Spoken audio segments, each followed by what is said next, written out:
He said, take back our country. The special interest, yes. But the neocons, yes, yes, yes. Take your country back. If you don't, not only have you lost it, but in the end, like Pharaoh, you will lose the country, lose the power, lose your prestige in the world, and ultimately lose your lives. Last question. Oh, I have 5 minutes left on the satellite. Jason Parker from the Real Hip Hop Network. Yes, sir. You held a meeting in 1995, the Million Man March, which brought brothers from all over the world in one place in unity and brotherly love. Will we ever have something like that, of that magnitude again? A message that I think, and a lot of people think, that is so important to keep instilling in everyone's head so they don't forget how important it is. Thank you. I am right now reflecting on that. I'm not so much interested in a march.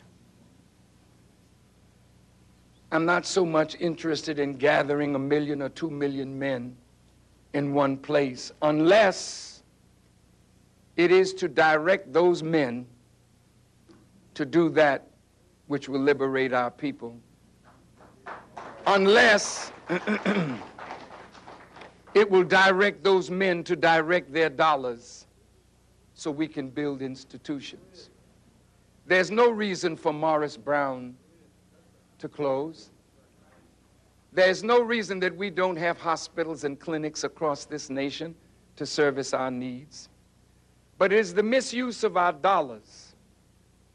And so I don't see any reason to call 2 million men again unless we're calling them for serious work.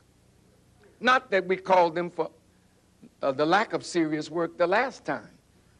But to be very honest, I was so shocked myself. Even though I called for it, if you had asked me a week before, do you think you'll get 1 million people? I would have said, we'll get whatever God pleases, but I don't know. I have to be honest. The night before the Million Man March, they came and told me 100,000 are already on the mall. I broke down in tears because it was hard to believe. I said, you must be telling untruth. They said, Minister, come, I'll take you and let you see. Now, I know it was the right thing to do not to fire up black men to be silly. But it is the right thing to do today to collect ourselves as men, to build a national reality of a liberation struggle that really frees our people and gives our people a sense of purpose and dignity.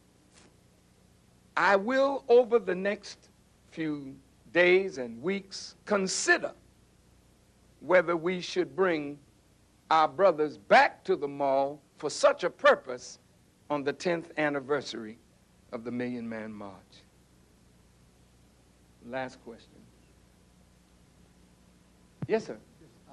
My name is Brother Imam Akbar. I am the staff writer and editorial writer for the New Black Panther News. Yes, sir. In the beginning of this recent conflict with Iraq, the notice of the insurgents, they said, came from the Sunni Triangle. Eventually, they came from 1 a day, 2 a day, many Americans dying, up to now maybe about 10 a day. And we want to know, how does that relate to, is there a rejection of white supremacy in the East and in the Islamic world? And how does that relate to Africa and the liberation struggle in Africa? And how do we directly relate that to the liberation struggle of black people right here in America?